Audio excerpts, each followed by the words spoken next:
Welcome to the SMB series. We're so happy to have you here. Silicon Slopes has loved creating this series tailored to you, to the needs that you've expressed. We're here to help. We want to be helpful. And we've had some really great conversations over the last 4 weeks. Tonight, we're talking about um, mental and emotional health and ensuring that as we go through a difficult moment in life, in society, but especially in our businesses, whether we're business owners, operators, whether we're part of a team, there is no doubt this is a moment where we're all feeling sort of an extra level or burden of stress and this is normal. I can tell you, 7 weeks into this, I have certainly felt it myself, and this is something that we have seen as we've surveyed small businesses in Utah. We've certainly seen the sentiment around some of these challenges rise over time, and so we've assembled a really fantastic panel. I'm really proud of the people that we have here, and I'm going to do a very quick introduction, and then you'll get to know them as we go through this conversation.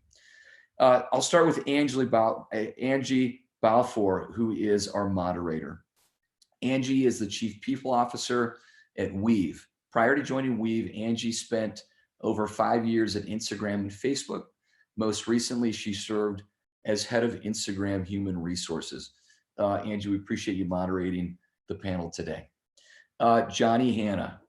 Johnny is CEO of Homey, a great local entrepreneur who's done some really nice work on the topic that we're talking about today within the companies that he runs. Prior to Homey, he was president co-founder of Entrada. He used to enjoy trampoline parks with his 7, soon to be 8 kids, and hopes they reopen soon.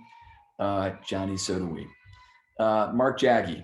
Mark has been a CFO in private and public companies, turnaround and growth for over 15 of his 22-year post-college career.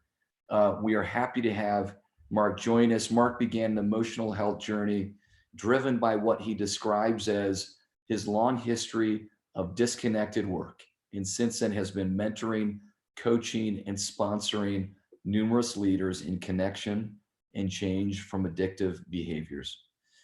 Dr. Megan Call. Dr. Call is a licensed psychologist and is the Associate Director of the University of Utah Health Resiliency Center. She has research and clinical experience in promoting resilience and well-being among health providers with a focus on embracing vulnerability and discomfort, incorporating informal mindfulness into everyday practice, improving communication and relationship skills through addressing systematic change. And last but certainly not least, Paige Checketts. Paige worked as a registered nurse in hospital settings for many years before taking time off to raise a family of 9. Graduated just last week. Congratulations, Paige. That is incredible. From the University of Utah with a dual master's degree in public health and public policy. Super cool. Now combining her expertise and passions to build strong communities through her business, the Utah Child Care Cooperative. Thank you everyone for joining us. It's going to be a great conversation. I would encourage everyone who is watching live to be active on the YouTube channel. We would love to hear your questions, engage on topics that are important to you. And Angie will be seeing those during the course of the conversation. We just want this to be as valuable and as helpful as possible. With that, Angie, I'll turn it over to you and look forward to it. Thank you. Thank you, Jeremy. Well, thanks for having us. We are all excited to be here at this panel. As Jeremy said, my name is Angie Balfour and I'll be moderating.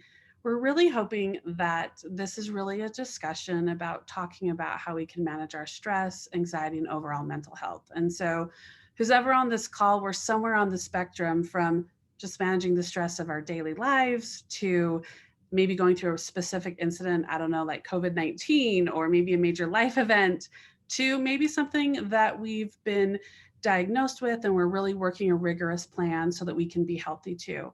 And so we've kind of combined this group of professionals and a mental health expert so that we can talk through some of these things and see how we're all managing these different things at different times. As we start, we have some questions that we'll be asking, and we'll be monitoring the live questions. So please feel free to submit them, and we will try to answer as many as we can. I think to start off, what would be great is Jeremy gave a brief intro, kind of the bio for everyone, but I think it'd be great to have everyone kind of introduce themselves and maybe a little bit about themselves and why they're passionate about this topic of mental health. I'll share a little bit about myself, and then why don't we go to Paige, Mark, Johnny, and then Megan. That would be great. As Jeremy mentioned, I actually just barely relocated from the Bay Area where I was most recently Instagram, and I'm really happy to be here in Utah as the Chief People Officer at Weave. For me, I think where I really began having a more intimate discussion and thought process around mental health was yesterday. I just celebrated my 4th year of being cancer-free, which is great. But just after that diagnosis and returning to a really intense, stressful job, I realized that my capacity and my ability for my emotional resilience had always been really strong. I needed to learn new ways to handle that, post-cancer. And so that really prompted me in some discussion with some people actually in my office that prompted me for a temporary period of time to really address that, which is pretty common after something like that. So ever since then, I feel really passionate about talking about the situations that we find ourselves in and getting the help and addressing that as quickly as possible. Okay, Mark, why don't you tell us a little bit about you? And Yeah, thanks, Angie. I'm a partner at Advanced CFO, graduated from the University of Utah, so go Utes. I started my career at the Ford Motor Company, spent 7 years there. I became a CFO about not that long after that, a little bit early in my career, frankly. Moved around the country, but spent most of my time in Georgia doing consumer products and other tech work alongside that.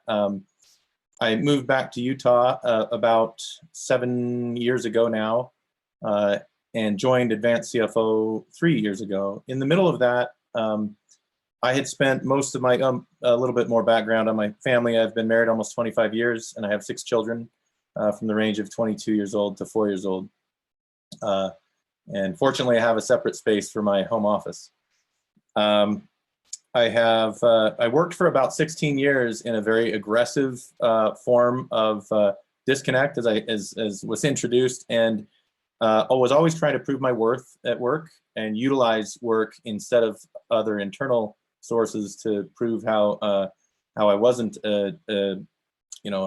maybe a burden to society or a burden to anybody else. And so about 6 years ago, I made a major change in my life and chose to not do that anymore. It was painful and challenging, and I've been on a journey ever since of learning and discovering myself and supporting and helping others do the same. So that's me.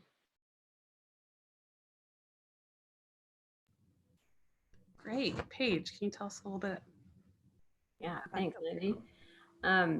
Yeah, so my passion for mental health just comes from knowing what it feels like to live in fear and just always reacting and making decisions from a place of fear.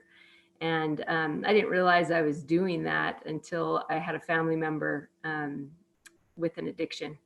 And we went to get some help for this child that needed help around an addiction. And what I ended up realizing is that I had an addiction too. And I was addicted to control. And what was I trying to control? Just all the things in my life I was afraid of. And so I learned how to live from a place of love. And I loved the introduction to Dr. Call because I think he said that she helps people deal with discomfort and vulnerability. And really, life is so uncomfortable so much of the time. And if anything COVID's done for me, it's reminded me of how vulnerable we are and that there's just so few things that we control. But learning how to control the things I can control has brought me a lot of peace. And I'm just really grateful for that. And I also feel passionate about helping our community be healthy. And one of the things that I've realized in my experiences here in Utah and outside of Utah and with my education is that our infrastructure around childcare is weak. And so I just have a passion about strengthening that, and my business helps create childcare solutions for employers. And it just hopefully our mission is to improve and strengthen and expand our childcare industry so that working families have more choices. And it's been scary. Thanks, Paige. Let's do Johnny and then Megan. That's great. Hey, great.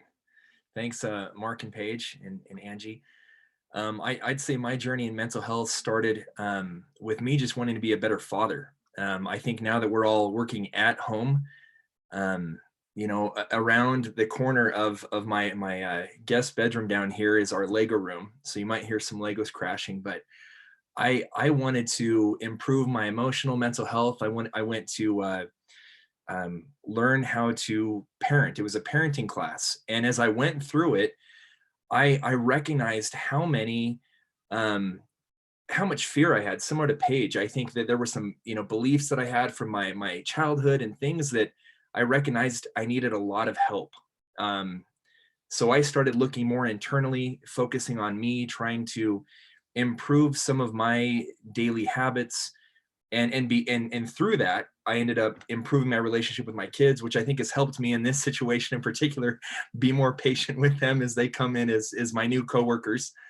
But I guess beyond that, I had a really strong focus on culture in business. In my last 5 years at my first company I co-founded Antidote, really put a focus on culture and values and trying to improve our connection as a team.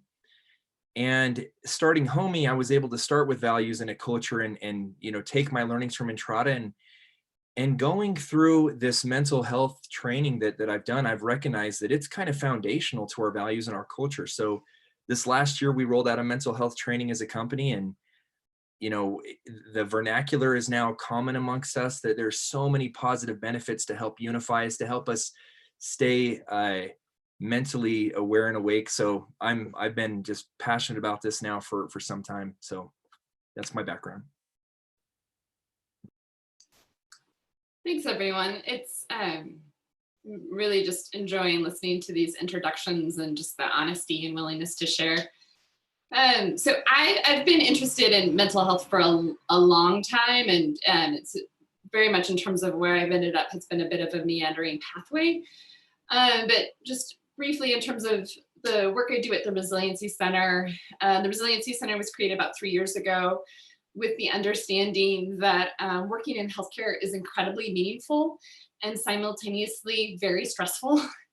And that not only does that stress impact healthcare personnel, but it significantly impacts patient care. And so knowing, and just like you all have alluded to, if you take care of each other as a system and then also kind of bolster your own individual skills, then that benefits patients and the larger community. So our center does a lot of different projects and has a lot of different collaborations in order to make sure employees are taken care of and that their well-being is at the forefront in everything that we do. Personally, for me, in terms of mental health, one of the ways that I've been trained is to ask the question at the beginning of a therapy session, if this was working, like if our time together was going to be impactful, how would you know? And I love that question. I love starting therapy sessions with that question as opposed to like, tell me everything that's going wrong. Because then it immediately switches the conversation to let's look at what it would be like to kind of be more of the person that you wanted to be, even amongst this distress. And that kind of question, I think, is so powerful because it makes suddenly a scenario that's quite distressing, maybe a little interesting and a little exciting. And it also helps us just kind of settle in and reconnect with ourselves. And so, and what I especially like about the training that I've had in that particular question is that it helps me personally as well. I very much have to practice what I preach. And so I love the reciprocity of being able to share, but then also receive from the people that I work with. Thank you so much, Megan. You know, I think the first thing that we wanted to talk about and have a really authentic conversation is just, given everything that's going on as business leaders, Mark, Paige, and then Johnny, what are some of the big stressors that you're currently facing that I think will resonate with those who are watching and other members of this community? So kind of just talking about what are the big stressors that you're facing right now and what that's meant for you as a business leader. We'll do Mark and then Paige and Johnny.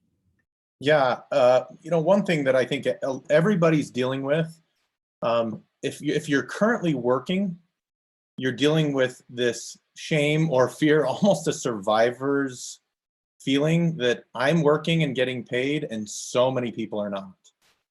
And so I see a lot of people's activities rise dramatically and frantically trying to make sure they're responding to everything and doing everything because they know if I'm working, other people aren't, and I feel some shame about that, truthfully. Another thing that I see is that I think it was Paige, you mentioned the vulnerability of just this experience of now we're all working from home and anybody, or I'm not working and I don't know where my next job is going to come from.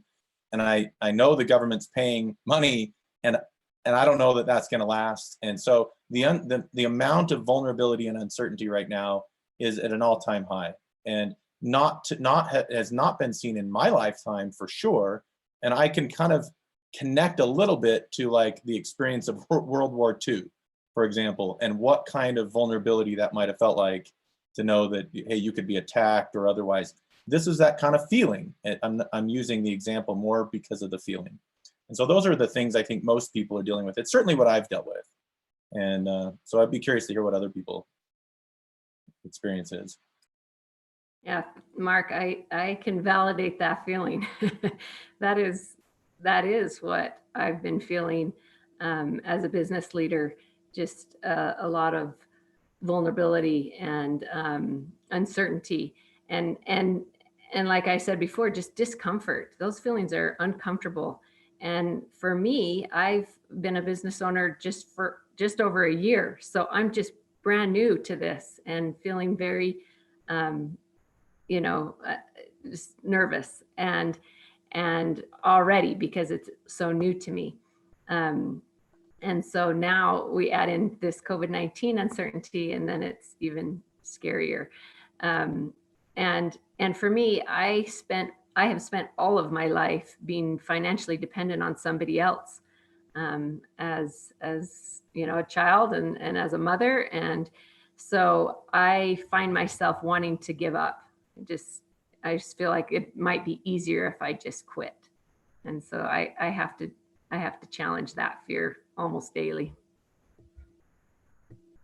Yeah, when this thing started to hit, I made a few phone calls. I called Jeremy. He was one of the people I went to just to ask, like, what are you doing? How are you handling this with your company? And I called a few other people to get advice, and other people called me as well. And I think one of the common things that I heard is that shame that you mentioned, Mark, and the fear page as well.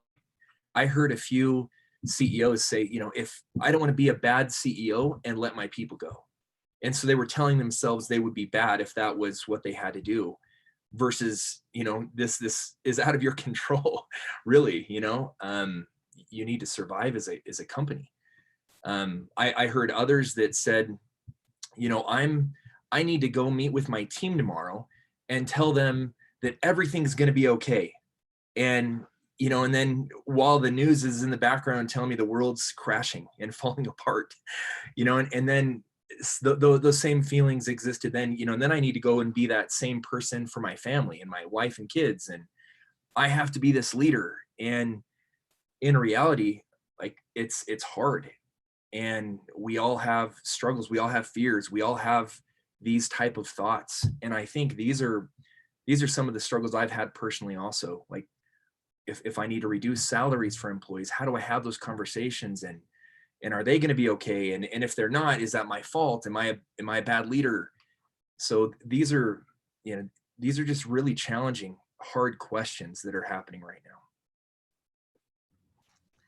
I really appreciate that. I think as a leader and a new leader coming to a new company right before all of this hit, one of the things that I wanted to make sure that I showed up well and that I brought in all of my years of experience leading people teams.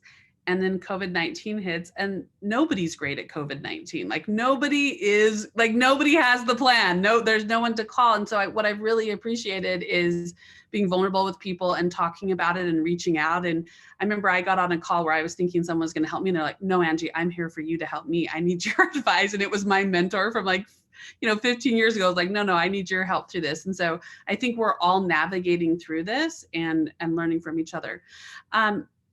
Megan, as a mental health professional, what are you seeing in whether it's stats or just what you're seeing about the increased levels of stress for business leaders and people in healthcare right now? What are you seeing, and what is the data telling you as far as what's happening right now in this really unique time of history? Yeah, so I'll share kind of anecdotally what I've been seeing, and then I'll share some information that has more kind of objective data. So overall, it seems like, and this likely is no surprise to anyone, that stress has gone up. And essentially what seems to have happened is that the things that are have been going really well for people now are going really, really well. Like those bright spots for people are now things that they're holding on to. So relationships with colleagues, if it's, relationships with children and family, reconnecting with friends, people are really holding on to that. And the things that maybe weren't going so well before are now really not going well. And that kind of seems to be happening simultaneously. And so what happened at the Resiliency Center, and my assumption would be that this happened kind of across the board, is that our need immediately went up 30%. And so one, that was good news that people were willing to reach out. And at the same time, it kind of exemplified how much people were struggling. So people talking about, I haven't had a panic attack for 10 years and suddenly I had one the other day. I've always had anxiety, but I've kept it under wraps for 5 years and now it's back. People talking about, I've been depressed before and I'm worried it's going to come back. So kind of these struggles that people have experienced before creeping back, and fairly quickly as well. In terms of kind of mental health in a more chronically stressful situation, there's actually not a lot of data. And so as I share some information, what I want you to think about is that if you have the opportunity to participate in a mental health survey right now, please do so, because the data that you share is critical and will be very helpful 100 years from now when some other group is trying to figure out what to do in the midst of a pandemic. So, but the data that is available is more, after kind of certain traumatic situations that affect a community. So after Hurricane Ike in 2008, what they found is just within a month, clinical diagnoses of major depression went up 5%. So similarly in New York City, after 9/11, about 10% of the population exhibited clinically significant symptoms of depression. So that's not people that had mild or moderate symptoms, that's people that had met criteria for a diagnosis. And then we know, for other types of disasters, acute stress goes up, and as well as kind of feelings that have already been talked about, guilt, shame, anger. And really what has been talked a lot about in the news and various newspapers is that we're all experiencing this sense of loss and all these feelings at once, which can be described as grief. And so how do we work with this? How do we make space and make room for these different feelings that show up so we can continue taking care of ourselves, so we can help our communities, because that's pretty critical. Thank you, Megan. And to the business leaders here, I think what Megan said kind of reinforced what we've all been feeling, which is an increase of stress. And we know that dealing with your mental health is not specific to COVID-19, but this is a broader topic, that this just happens to be a stressor that we can all relate to right now. So I guess I'd like to pose to our panel, Paige, and then Johnny, and then Mark, why do you think sometimes some of the business leaders are resistant to getting support for their stress or anxiety, or just overall proactively managing their mental health, or even when they find themselves in a crisis? What have you seen as business leaders, or your personal experiences? Yeah, I think when you ask that question, I think of more back to the days of 9 children at home. Those were more stressful times than I'm in right now, because right now I have the tools. I have the tools to deal with this. I know how to manage it. But back in those days, I just think of how difficult it was on a daily basis to meet all those needs without any mental health tools and no one to really acknowledge those feelings and stressors with. So when I go back to that place, I just think of how overwhelming it was for me to think about taking care of my own needs or looking at my own self when there were so many other people and things, valid things in my life that needed my attention. And so I think one of the reasons why we don't, or at least I didn't deal with it then, was because it was just too overwhelming. It was too stressful to add, oh, and now I got to take care of my own mental health. And it just didn't seem to click for me as something that would be helpful. Yeah, and I grew up on a ranch, and my cowboy dad, I mean, if I started talking about my feelings, I wouldn't be a man anymore, and I think, I don't know, I think a lot of that's in the business community. I think people think it's weak. They think it's, don't talk about your feelings, leave that stuff at home, come in and get work done. And I think that's been one of our biggest problems as a society. I think we tuck away how we're feeling. We try to bottle it up and it doesn't go anywhere. It stays right there and we continue to deal with it.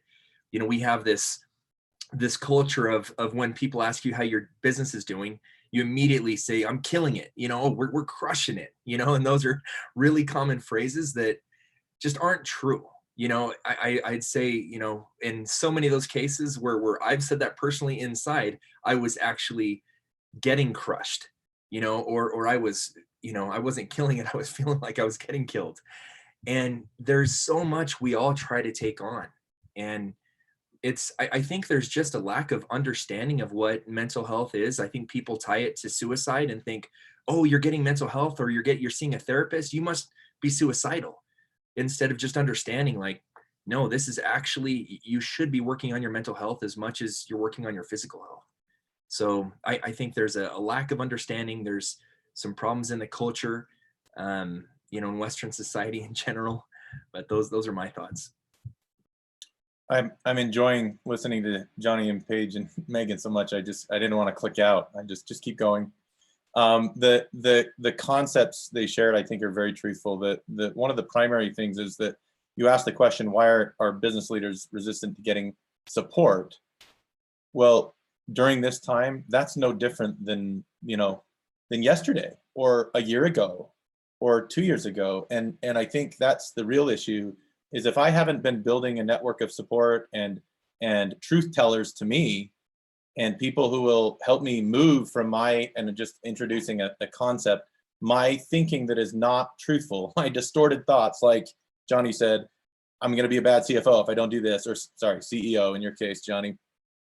I need to do this and tell everybody everything's okay. That's all distorted. That's not truthful, right? And so when I go there, I caused pain for myself.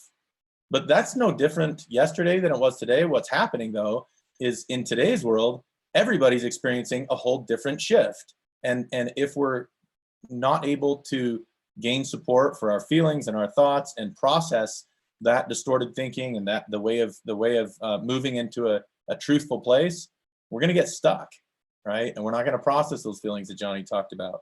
And so to me, my resistance was always a lot of what Johnny said. Like, I'm a guy and guys don't talk about feelings. In fact, guys don't have feelings quite like girls do. Using the term on purpose because it was very childish thinking. That's total bunk. That's a lie, right? I have the same amount of feelings that my wife does.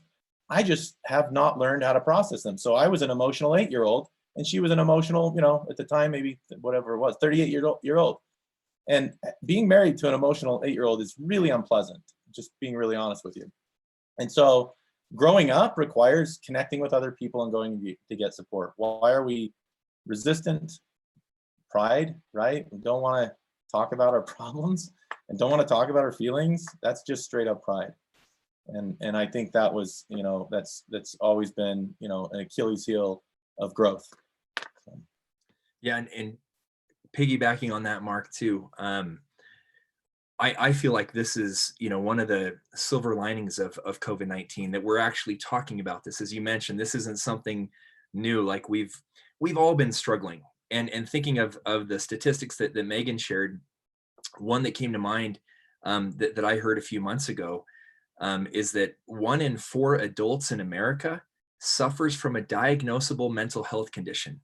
1 in 4, and we're just now talking about this. It's been going on. And so, Megan mentioned an event like this just increases that percentage of people that are struggling. Thanks for that. I was just thinking as you were all talking, and I mentioned that my kind of journey with mental health or thinking that applied to me was after my diagnosis, when I couldn't believe that I had beat cancer. And now for the first time in my life, when I should just be celebrating this new, phase and this victory, I was really struggling emotionally. And it just so happened that at the company I was working at that time, that they had started a campaign where they were having leaders and individuals throughout the company talk about mental health. And so when the head of security, our CSO, talked about his struggles with something, or someone else talked about how they were working with their son or their daughter or themselves, or they had one time dealt with a specific issue, it was then that I started to go, oh my gosh, this could actually be me. Maybe I need to talk about this. Maybe this isn't something I should be hiding, but quickly addressing. And thank goodness that I happened to be working at a place that those conversations were happening, because it allowed me to quickly course correct something that was only temporary. But at the time, I remember feeling really shameful, and I couldn't believe that was happening to me. Speaking of these things, Megan, I think as we talk about some of these barriers here right now, when someone thinks, oh, maybe I do need some help in some way, and it can be quite a range, but I think the process is kind of daunting for what do you do to overcome that? Or where do you start when you think, hey, I might need some help? Like what, and you're not quite sure what to do. What would you recommend to this group that's as people are thinking about it, or something's resonating with them right now? Yeah, I guess a couple things. One is, so first of all, people don't always know if they should go to therapy, or if you have an employee assistance program with wherever you're located. And so what tends to happen is people are like, well, maybe I'll just wait another couple weeks, or maybe I'll wait till the next quarter, and then maybe I'll give this person a call.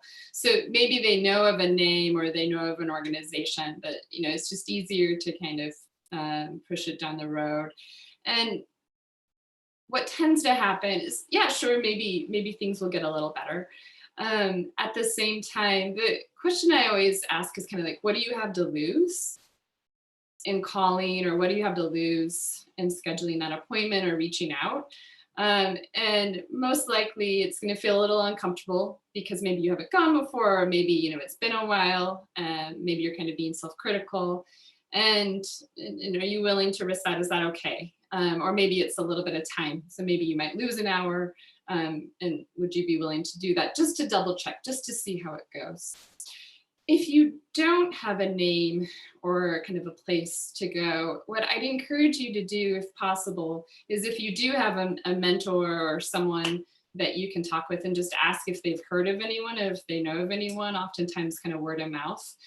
So Mark would be an excellent resource to kind of check in about and see if there's any kind of suggestions for referral.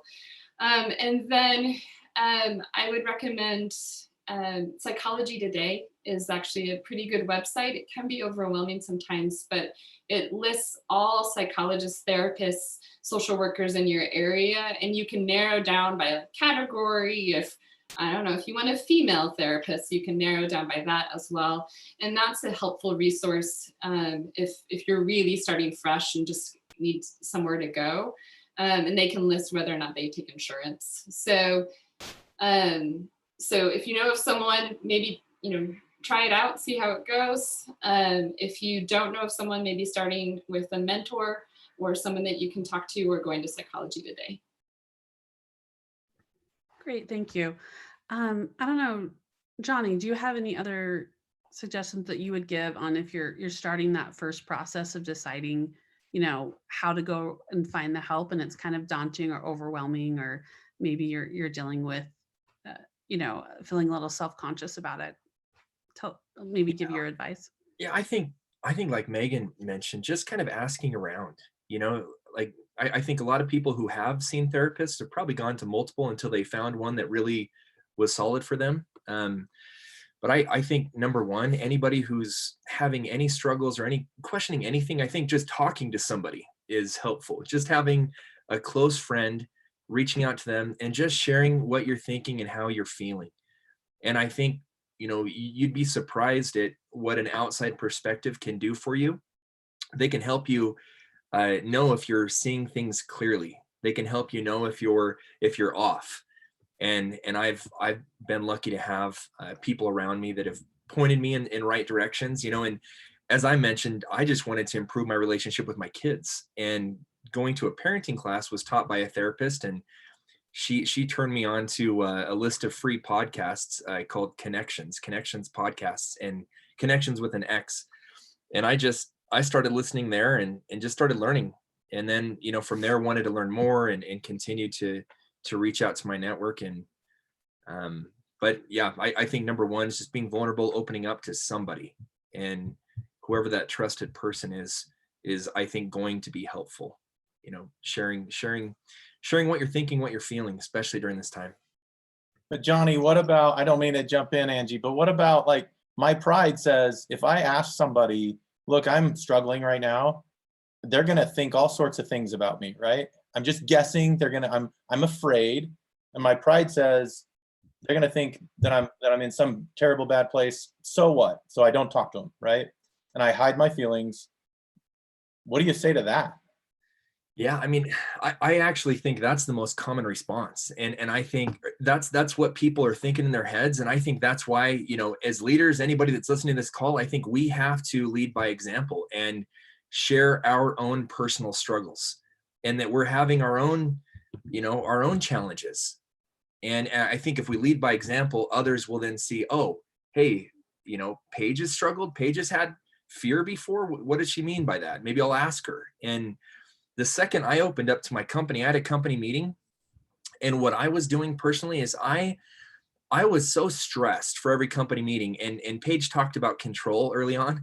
I was trying to control other people's perspectives or their perception about me as a leader. I wanted them to think I was, a great CEO. I was going to give some motivational speech every company meeting, and it was so painful. And I felt that, and I just told them in the company meeting, I said, guys, I've been faking this. I don't want to do it anymore, and this has been painful for me. And I opened up, I was vulnerable, and I didn't know how they'd respond, but they immediately started clapping for me. And again, in my head, I was thinking, oh, I'm just the CEO. They're just clapping because, I said something and they feel like they need to follow it with applause. But then I recognized, I saw a few of them and they were genuine. And I'm like, it really touched me. And and you know, I was emotional. I'm like, they're validating me in being real. They don't want anything fake. And it was such an amazing experience for me. And then as soon as that company meeting finished, I had 3 people come up right away and tell me how much they've been struggling with mental health. One woman was just in tears and pulled me aside, and I had no idea she was one of our top performers. But just opening up myself allowed others to feel safe and, you know, have an environment of safety and trust. So I don't know. I don't know if that answers your question, Mark, but to me, that is one of the biggest things I think we can do to help people get past that pride that you're mentioning. I agree. I think people at work, I used to think that doing something great by, you know, some great capability that I had was going to make me great. And what I learned was having the courage to say, I've got a problem, I'm struggling with something. That was what was great. And that's what, you know, I feel like it's my weakness. I lead with my weakness, and everybody else seems to think it's a strength. but inside ourselves, we don't feel that way. So I love that answer, Johnny. Thanks. And I just want to add that how important it is to create that safe place. And we all don't need the level of a therapist, or, you know, maybe that's too overwhelming or too scary at first, but we can create that kind of support in our own homes. And what I learned is how important it is for me just to listen to my children, to my husband, because before, when they would share their feelings with me, I would go into fix it mode, and I would want to just try and, you know, fix their problems and make it all better. And what I learned for myself personally, that what feels really good to me is when somebody just listens and understands and connects with my, like, oh, I've had that feeling before. That's, you know, so hard. You're in a hard spot. I absolutely cannot move on to fixing or solving my problems or even feeling better and moving from fear into love until somebody connects with me and helps me understand my feelings, and I, you know, say them out loud and just acknowledge that this is really the truth of where I'm at. But then once I do that, I can move on. So creating those places in our homes and in our friendships and in our families, and that's really where we're going to have daily mental healthy lives. Thank you so much. One of the questions that's been posed, actually a couple, has been from the people that are watching it right now is, hey, I think that I may need some help. This is a pretty stressful time, but there seems to be this huge stigma around mental health. And how have you overcome that personally? And then how can we overcome that within our businesses?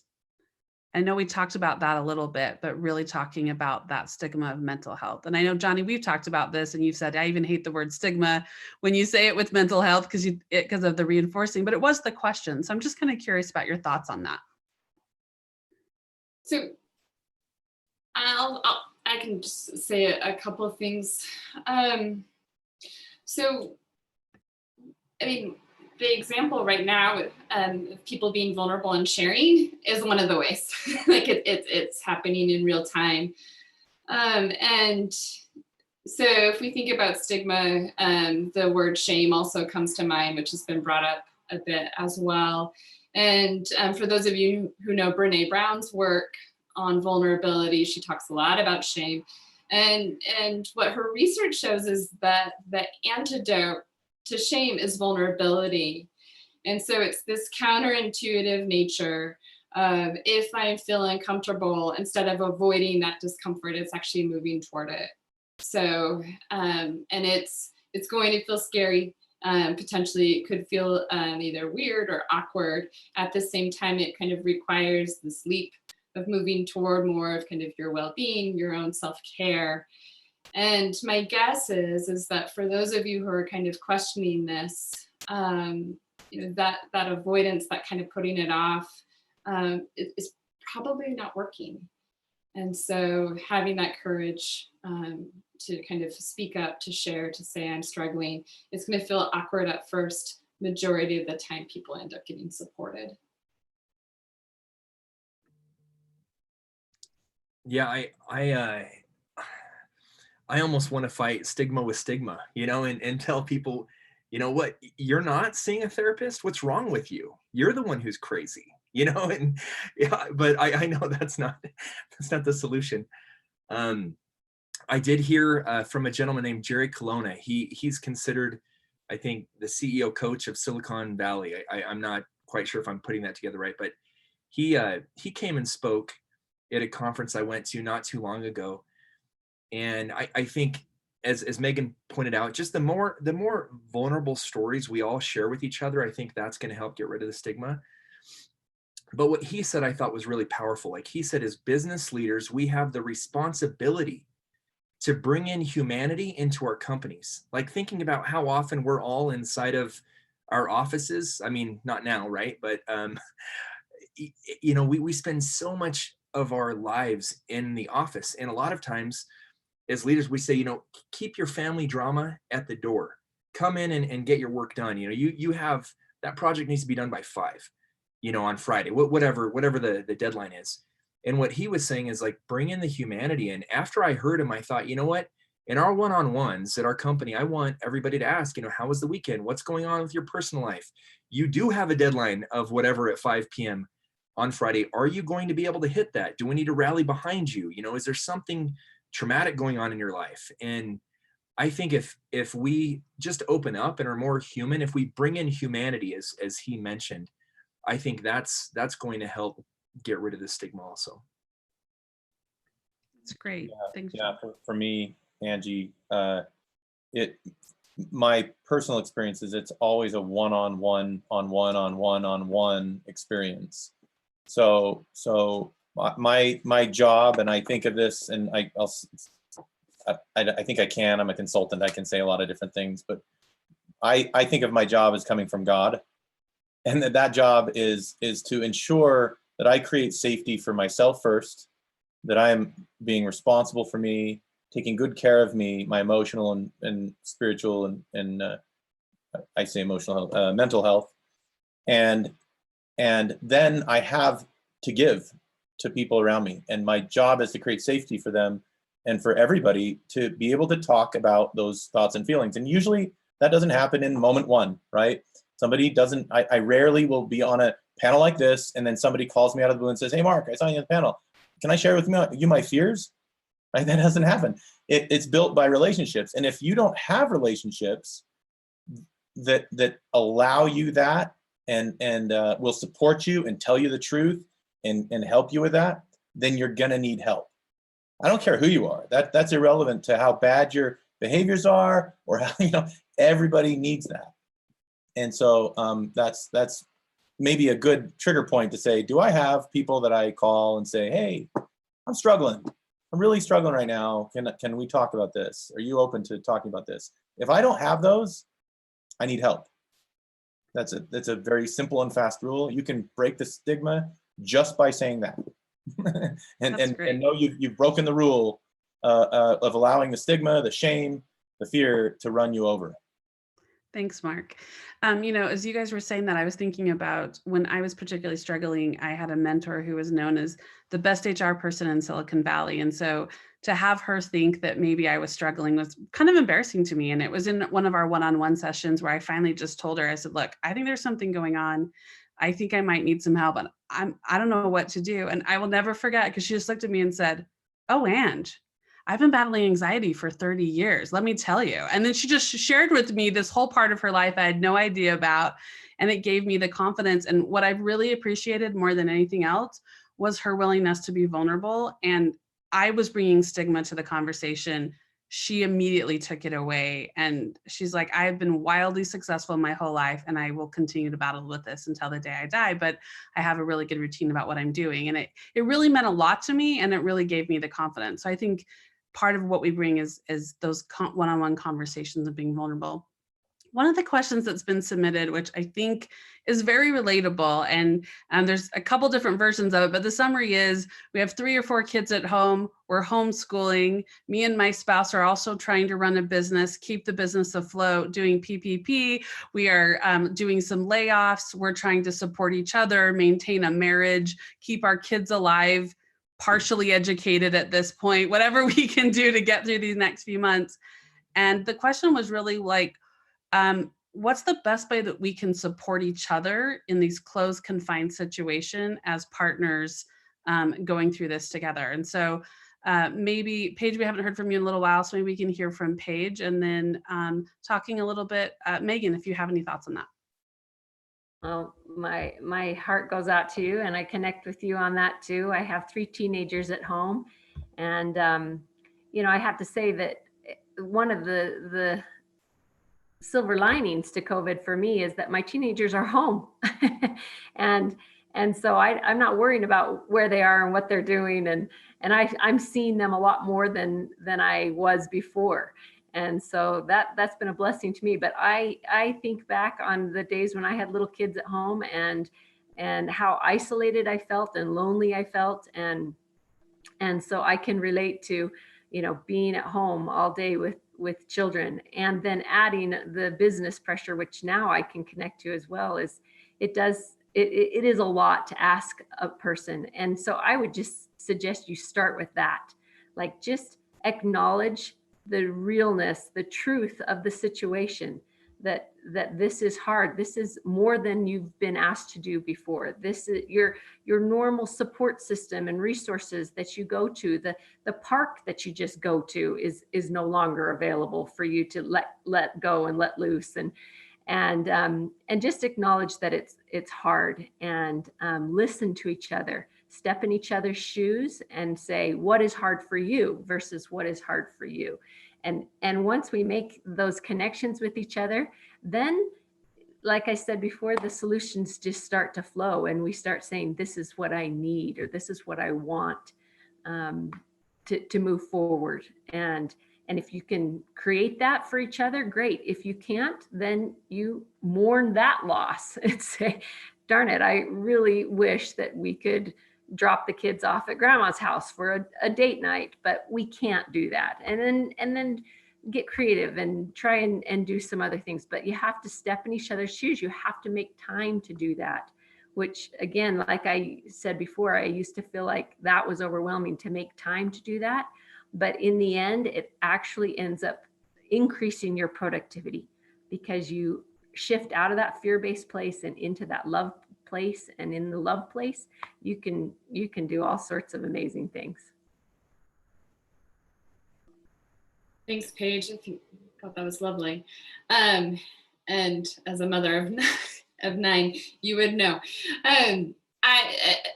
My thoughts as well, just in terms of how stressful this is, especially with children at home and other stressors.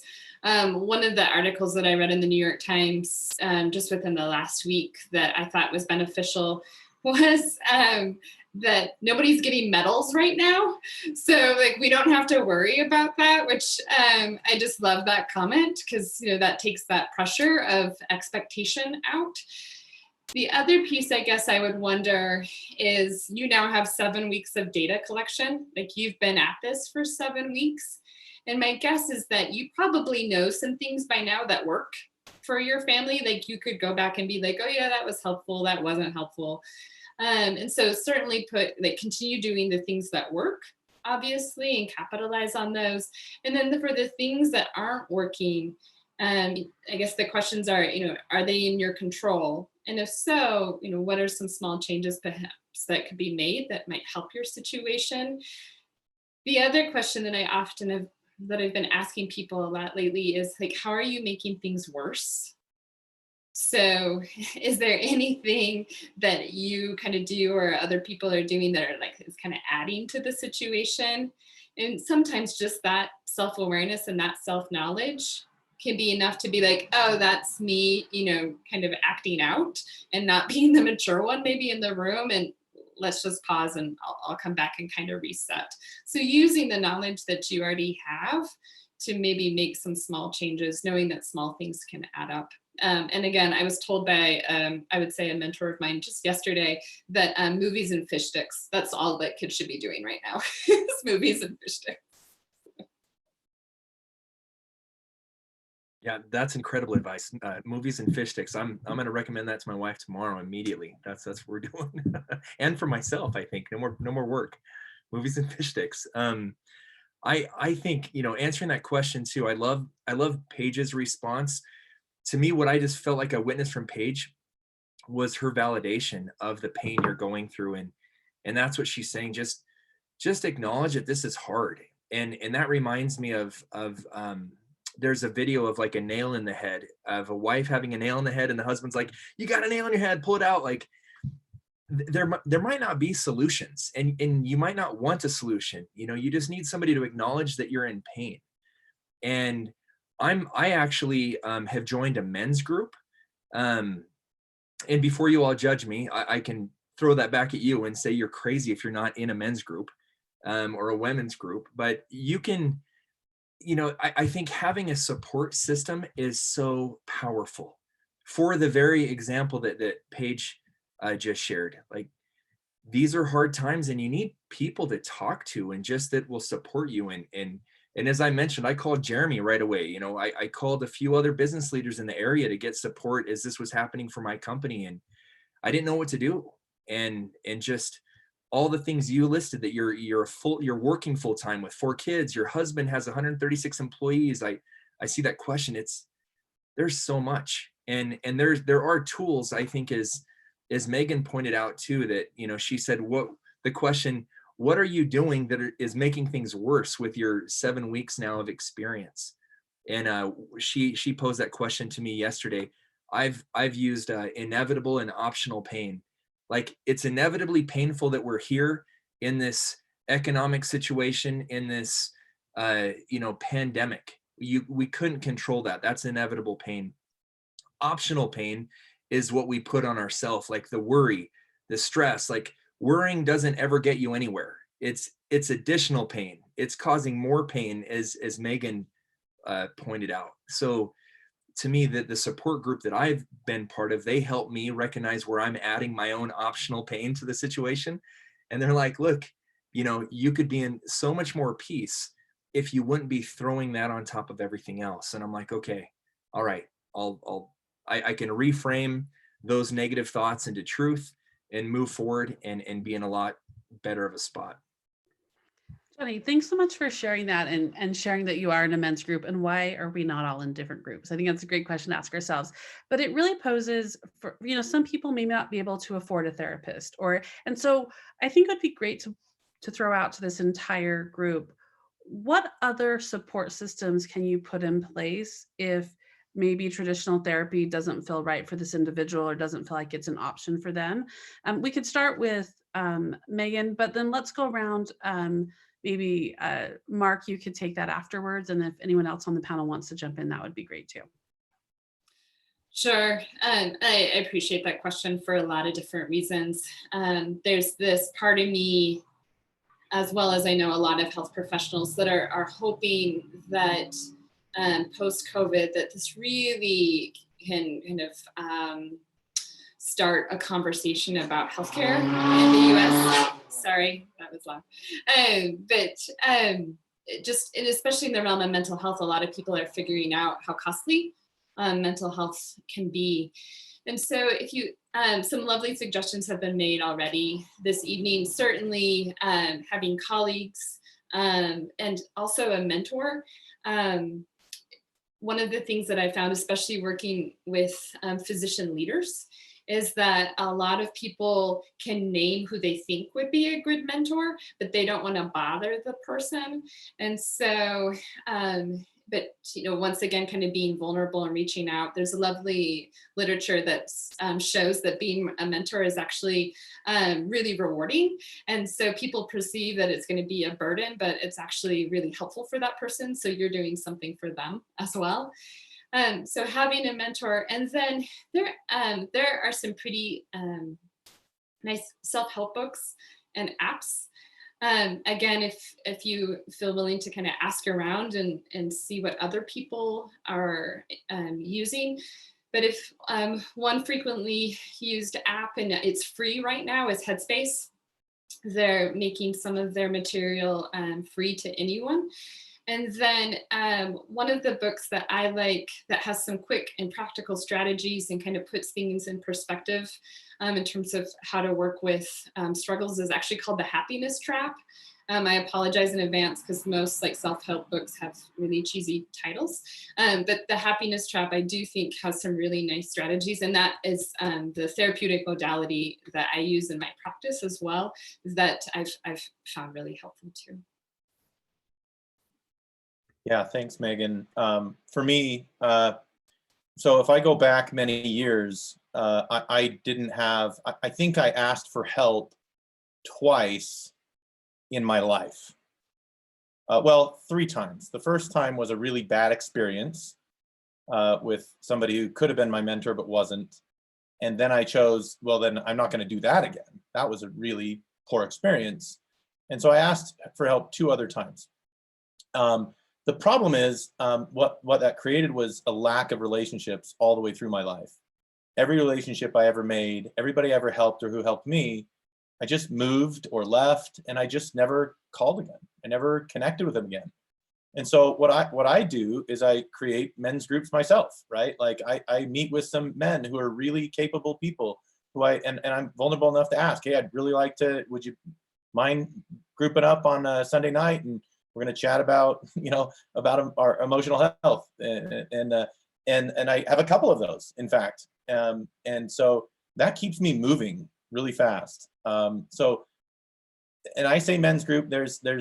I do that because most of the people I support or mentor or otherwise are men, and there's good reason for that in a lot of cases. But to speak to that particular principle, we're raised in a unique society. And most societies are kind of like just like ours, where the man's supposed to be tough, and I'm speaking to you men out there really right now, and that doesn't help. Like that's not real. That's distorted. It's messed up, and it's going to hurt you. And so if you don't have a mentor, as Megan pointed out, it's time to get some mentors. Time to get some people to help. Look around for people who are, it's not that they're successful in business or they're making millions of dollars or anything like that. It's that they'll connect with you emotionally, spiritually, that they'll listen, and especially the person who told you the truth about you. Whoever that was, I'd go back to them. You probably distance yourself from them. That's what I did, right? Like the first person who told me the truth, I'm like, I'm never going to talk to that guy again. What a jerk. Right. And that's the person I needed the most by a long shot. And so that's a good place to go. Get into a men's group. Frankly, I have a really broad perspective on what people call addiction. It's a lot more broad than what most people have. And I'd say, look, there's not a 12-step group in the country that costs anything that I know of. Go ahead and get into a 12-step group. That's a group of men who are trying to improve their lives and exit an addiction. And what you learn is that if you have an addiction to Oreos, well, addiction is not like a one-headed monster. It's a hydra. You can't chop off one head. There are going to be 2 others that fall in its place. You got to kill the whole thing at the base. And the way to do that is to really connect. And if I don't go out and connect with people, then I'm going to really struggle. So resources don't have to cost a lot of money. They're all over the place, but they do cost your pride. They do cost my my fear. I have to face it and directly go at it, and go get into a group. And if I don't have a group, I can't find a group. Well, that's silly. You can find a group. Choose not to be a victim of your situation and go ahead and face it. I wanted to mention the 12-step too, Mark. That's how I got connected with truth tellers that you say, people that could give me truth about my life. And so, he's talking about finding a 12-step for an addiction, but behind every addict, there's also a partner who has an addiction to the addict. And so I went to 12-step as a support member of an addict, of my family member, like I mentioned. And I got help and learned how to, again, focus on me and the fears I had, and the efforts I made to try and control those fears and control the people in my life. And so there's you know, even if you're not an addict, there's 12-step support groups out there for you to help you control your fears and have those truth tellers in your life. And I was really grateful for that 12-step. And then we also have a family mental health call. So, you know, my 9 children are now mostly adults and have spouses. And so we have a weekly call. We listen to a podcast on our own time, talking about a particular topic around mental health. And then we have a discussion around it. And then we call each other and do this, you know, one-on-one truth telling to each other throughout the week, and just call each other for validation and support. So that's been really helpful for our family. Thank you. I like one of these questions that was submitted because I think it resonates with us as leaders, but the person says, I've promoted, during this time, I've promoted breaks, taking walks around the neighborhood, taking care of yourself to my employees, but I'm so busy. I really don't feel like I have time to do that. What are your suggestions as leaders for really implementing your own practices during this time? Can I just chime in really quick? Please. First, I'd ask 2 questions. The first one is, of the first person, there's a woman who had 4 children, dealing with a lot of stuff. And this person who says, I don't really have the time, right? Or I don't feel like I have the time. I'd ask, the first question is, how does that feel to you? Right? How do you feel about that? Tell about that, and get that feeling validated, and then flip it into what's truth, because the reality is you do have time. We're all as big. One person, I met her one moment in a Silicon Slopes meeting, I believe it was, and she said, we're all as busy as we choose to be. And I thought, well, no, I'm not. I mean, things come at me all day, you know. When this started, when COVID started, I was already working from home for the most part, and then everybody else went home. That means nobody's at lunch while I'm working at home. And what happened was, on my first Monday, by 10 a.m., I had 150 emails. And I nearly had a breakdown. I mean, I stared at the screen and I was like, not keeping up, and I was getting nervous, and I'm out. So creating boundaries for yourself is critical. They're for yourself. You're not a victim. We're not victims of our circumstances. We're just not. And if I feel like I'm a victim, I'm going to be ready to explode. That's how I create stress in my life, is not choosing what I'm going to do and when. And that's a tough one, right? Tough to take responsibility for the things I have accepted, and then also not being a victim of all the things that come in relative to my responsibilities. You have to learn to have boundaries for yourself. And if it means I'm starting work at 8, I'm not going to stop till noon, and then I'm going to have lunch, and I'm going to turn off my phone and leave, and then I'm going to come back at 1, and I'm going to work till 5, and then I'm done, and I'm going to tell everybody that's what I'm doing. That's how I'm working. If it doesn't work for the rest of the world, that has to be okay with you. The consequences have to come out. I'm not suggesting that one in particular. I'm suggesting that whatever it is that will help you balance and move, that's what you do as a human. And then still you can be flexible. Yeah, I want to second that with Mark. I mean, yeah, reading the question, it's, as a leader within my company, you know, you're promoting breaks, taking a walk around the neighborhood, but you're not doing it yourself. We have to lead by example. That's what a leader does. You have to do this, and you do have time. You're not a victim to all the stuff on top of you. It's easy just to say yes to everything, but sometimes you have to say no to certain meetings, no to certain, you know, activities or other deadlines that might be thrown at you. I was a victim last week. I was overwhelmed last week. I worked nonstop last week, and my mental health was terrible this weekend. I was a wreck to my kids and my wife, and that's from like, I have got to prioritize myself. I have to have self-love, self-care. So today was my 4th day in a row where I did an hour-long bike ride, you know, and on a couple of those rides, I was on the phone. I had my little, you know, headphones in. But to me, like, this week has been so much different. And this is the room that I'm stuck in from, you know, I'm not stuck. That's a victim statement too. So, but I'm in. And so making sure to have boundaries and planning it out. You have got to put it in your calendar, or you are just going to read all those emails, like Mark said, that just come flooding at you. So lead by example and tell your people that you're doing a bike ride. Tell your people that you're taking a break so they can see you doing it and then do it themselves. If you say, oh, don't work this weekend, but you're sending out emails Saturday night, Sunday night, they're going to follow your lead on that too. I really liked that. Oh, sorry. Okay, but I'll just jump in real quick. Those little breaks, they don't have to be big by any means. And what we know is that small things add up. It's actually you training your brain how to set those boundaries. And so just finding little opportunities just to practice that, you'll get used to having that more in the forefront of your mind. So it doesn't have to be anything monumental, but just these small little actions add up over time. So if taking a break means you also, I don't know, do some push-ups, and then you go back to work, that's something is better than nothing. And so I'd encourage you to think small if that helps you get started. That's great.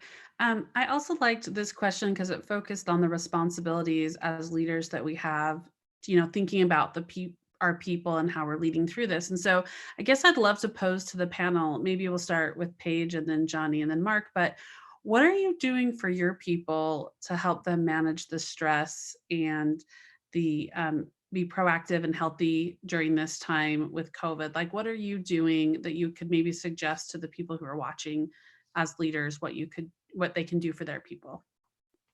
So as a small business, I only have 2 employees, and the 3 of us are good friends, and we love each other, and we are honest with each other, and we support each other. So, we talk about things that are going on in our families and in our homes and in our hearts. And that is just the most powerful thing you can do. And I know you can't do it when you have 136 employees. So that's a little different. I have also been lucky to be a part of the governor's task force to create emergency childcare centers for essential employees. So for me, putting my heart into doing something for people that shows I care and that shows my appreciation and gives them the support that they need that wouldn't be there if people didn't do something for them. So we did a donation drive and we set up the emergency childcare, and that's been really helpful for me to do something. And I also want to say that when you talk about doing things and encouraging your team to do things to take care of themselves, make sure that your family is part of that team, because I think of those spouses that are primarily caregiving. They don't have a Silken Slopes setting up webinars to address their concerns. They don't have the kind of support that sometimes we get in the business community. And so making sure your children and your brothers and sisters and your spouse, your partner, they all have the support that you have. I think that was I next there, Angie. Sure, let's do that, Mark. The thought I have, it just piggybacks on Paige, and that's going back to this is a one-on-one type of work, and so connecting with the people around us. So if I've one of my tools, we talked about all these tools. One of my tools is I do a bundle of what I like to call selfies, or maybe some people call them dailies, where I stop and when I first started exiting this horrible work addiction, I actually would leave the office and go lay in the grass for 15 minutes and listen to soft music 3 times a day in the middle of the day. Not bad. I don't know, people take smoke breaks. I'm going to go take my meditation break, and because by the time I was work for 2 hours, I was buzzing in fear, and that's not a way to recover from acting poorly at work, and buzzing yourself all around, running around. And so doing those dailies preps me for supporting others. And I don't need somebody to call me as a mentor or otherwise to support. I can ask a lot of questions. So people who work for me or with me or otherwise, I try to start every meeting with, how are you doing? How's that going? it's worth more than the topic that we're about to talk about. You know, we're going to refinance this debt for 27 million. I just finished that today, by the way. I had a deal closed this morning, and so I'm so relieved. And I realized inside of that, at times I was going, did I connect with people each time I got on the call, or did I just mow through and get it done? And the times I mowed through were the times I was in fear, or the times I was not connecting well, and I was not supporting anybody, and I was a drain on the people around me, creating a negativity and a fear. And so rather, each time I get on the call, or a video, I ask questions, and I try to get on video as much as possible. So there is a more personal connection with people, and that makes a big difference. And I don't always get to see that difference. It's just not, you know, I don't have the right to just know what that effect was, but I do know that it works for people. It helps people. It helps me when people care about what's happening in my life and how I feel. I'm ready to be more responsible when I know that my feelings matter and that I've allowed myself to process them. Yeah, and I talked about our one-on-ones, having those questions that Mark just mentioned, just asking how you're doing, and really diving in, not just accepting that I'm fine or I'm killing it, you know, type of answers. But we rolled out a mental health training. We did a 6-week training for our executive team, then our mid-management, then our entire company. And, you know, we were learning different principles and tools that would help us get over our anxiety or our stress or depression, or help walk us through that. And I personally just have a weekly call every Wednesday from noon to 1. Anybody in the company that wants to get on, we just talk about our stresses and challenges. You know, I shared how I got yelled at the gas station for not social distancing on Saturday, you know, and that was my fault. I wasn't paying attention. It was my first time out of my cave here. But, you know, that's, you know, I processed that with my team, and we talked through, you know, the emotions that I had, the emotions the lady may have had that yelled at me, that was in so much fear, and the nice gas attendant who gave me a free drink because she was embarrassed that even happened. But it, you know, it was that's been helpful. Again, just being real, being vulnerable, being open, and doing it on a weekly basis. We're trying to continue to, you know, put in practice these principles. That's great. One of the questions that's come up, and I really like it, the person talked about managing expectations for yourself as you implement some of these changes. So I think we're all in a different place as far as where we are in making a change. Some of us have just decided to, we're starting out on that journey, recognizing there's something in our life that we want to improve. Some of us are a little further along in a more of a maintenance mode. But the question was, how do you create change without getting mad at yourself for falling short of what you had hoped you would achieve? I think Mark's going to go first. I feel like Mark's ready for that. I'm so ready.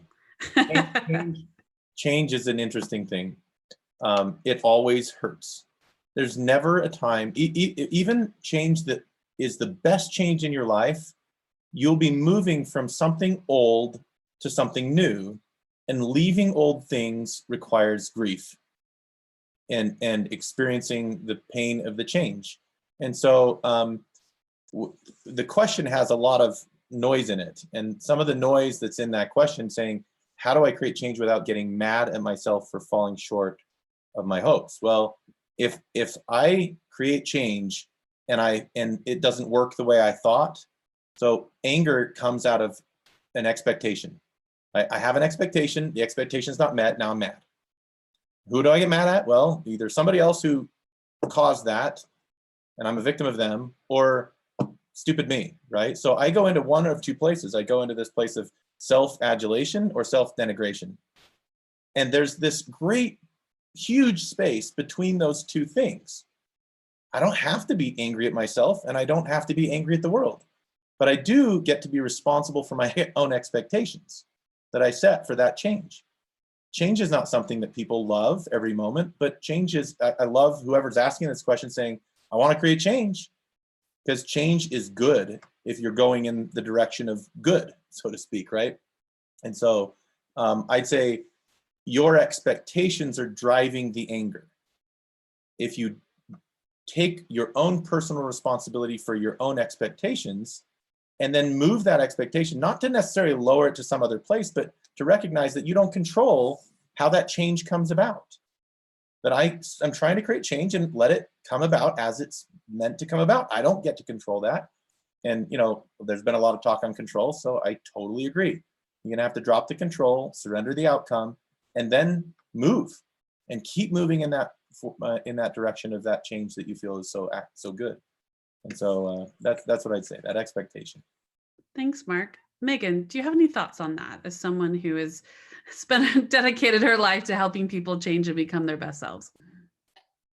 Sure. And I love the question. And Mark, well done. And I love that gap that you described.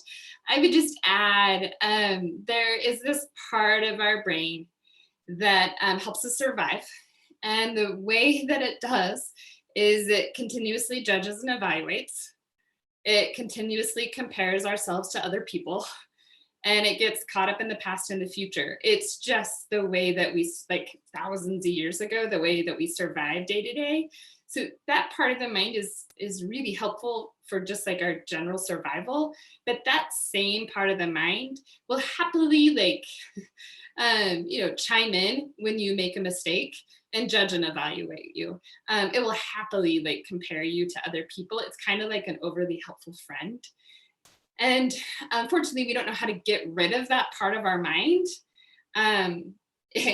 If I did, I'd be on like an island somewhere enjoying my life. But what we do know is that we don't have to let it have as much power and impact over us. And so becoming more familiar with how you judge yourself and evaluate yourself and compare yourself, especially when you mess up, especially when things don't go the way you want, then you can kind of learn how to work with those thoughts instead of have them work against you. And the other piece I would add as well, and I don't want to inundate with information, is that bringing in some curiosity to the change can help in terms of bringing about kind of compassion and flexibility as opposed to rigid expectations. So if you mess up, it can be like, oh, look, that happened, as opposed to I can't believe I didn't make that, goal. And so bringing some curiosity can help you learn how to work with yourself and increase your self-awareness and help you stay on that pathway of change. Great, thanks. I think a question that I'd love to hear from every member of the panel is one that came up is, can you describe what you personally are proactively doing right now to protect and preserve your own mental health and decrease your stress? So what are the things that you're doing as part of your daily or weekly regimen that you're doing them as a proactive approach to that? And maybe just so it's not confusing, we start with Paige and then Mark, Megan, and then Johnny, if that's okay. Sure. Yeah, I do what I preach here.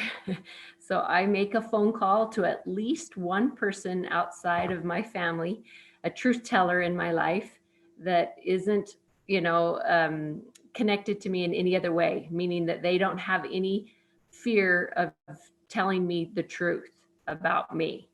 They're not afraid that, we're going to have a lifelong family relationship that's strained, or they don't have any of those constraints. They're not a religious leader that feels responsible for my soul. They're just a truth teller that love me and want to support me. So I make a phone call every day and talk about the things that are triggering me or creating those fears inside of me. And they help me get to the truth about the situation. And then I also do that for 2 other people. I allow 2 people to call me every day. And so I have those 3 connections at a minimum every day. And then I also, being in nature is really important to me. So I like to hike. I spend time at least 5 times a week in nature and hiking. So that's kind of that physical, but it also releases important hormones or chemicals in my brain that help me stay healthy emotionally. And I spend time every day in scriptures and prayer. And then I read affirmations that pinpoint the fears that I feel most often. and help me remember the truth around those fears.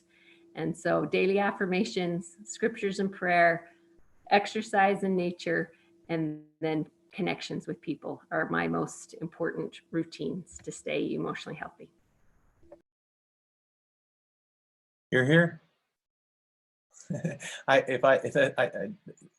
That's what I do. It's exactly the same type of thing. Maybe not always in that order, but it's exactly the same type of thing. Here's the struggle. Years ago, I would have been diagnosed and in certain circles certainly was diagnosed with obsessive compulsive disorder, anxiety disorder, and severe depression. And so I know what it feels like to like, you know what, exercise is going to be good for me. And then, but I just don't feel like I can actually get up and move. I just need to sit here and I'll just do what I've been doing before for a really long time. And something in that is giving me a payoff. Something in my work would pay off. And to be very honest, I would work very unproductively for 20 hours a day on average for a very long time, anywhere between 14 and 20 hours a day. For years and years, I did that. And I would get a hit from working because somebody would say, wow, you're up at 2 a.m. That's amazing. I'm like, yeah, whew, that felt good. It was a hit, it was a thing. And then, I get a paycheck every 2 weeks and that paycheck looked good and that felt kind of nice too. And so that hit just kept pouring in. And every day I'd be like, it would be really nice if I spent a little time connecting with my family, got to my child's events on time, came home when I said I was going to come home, do the things I said I was going to do. That would have been nice. It would have been responsible and it would have been safe for the people around me. So I know what it feels like. And here's the reality. Like all those feelings of depression and anxiety and all this disorderly experience was coming because my thoughts were really messed up in my head. They were really messed up. And I couldn't walk my way out of being really messed up in my head. I needed some support and help. And I needed to go to people who could truth tell to me. And so those tools that Paige just articulated are my same tools. I go to truth tellers first. I do daily things. I take good care of myself spiritually, emotionally, physically. I take really good care of my relationships and make sure that those are well cared for and that the people around me know that they at least have a chance, and I give them the opportunity to know that they matter to me. Thanks, Mark. I really appreciate that. We're just at our time almost, but I just want to end with Johnny, if you could just maybe share some resources that are available to everyone here that they should be aware of related to mental health. And then I think we'll turn the time back over to Jeremy to kind of wrap us up. Sorry, on mute. I think I mentioned at the beginning, like working on your mental health does not mean you're suicidal. That being said, if you are having those struggles or you are going down the path, there is the toll-free national suicide prevention hotline is 1-800-273-8255. I think there's so many resources. I know Megan at the University of Utah, they're a wealth of knowledge, on their website. There's so much information there. There's companies like Tava Health. I know, they've helped so many organizations. I mentioned Connections podcasts earlier. But I'm also happy to be a resource. You can reach out to me on LinkedIn and I'd be happy to connect with anybody who has any questions or wants any assistance. So I'm happy to share any of that with anyone at a later time. Thanks. And thanks for everyone for participating. And we'll turn it over to Jeremy. Guys, thank you so much. Wow, what an amazing discussion. I am really grateful for all of you who participated. Thanks for the honest conversation. Thank you for sharing not only your wisdom, but your experiences in an honest, transparent way. Lot to process there, a lot of great thoughts and ideas to think about. Thank you for doing this. I hope that this has been a valuable conversation for all of you who have joined us this evening, and certainly wish you the best. Recognize that many of us, if not all of us, are going through some stress. It happens all along life's journey, but certainly in this moment, pick up the phone, talk to a friend, talk to a loved one. There are all sorts of people who will stop on a dime to have a great conversation with you. Thanks again. Wish you the best. Have a great evening.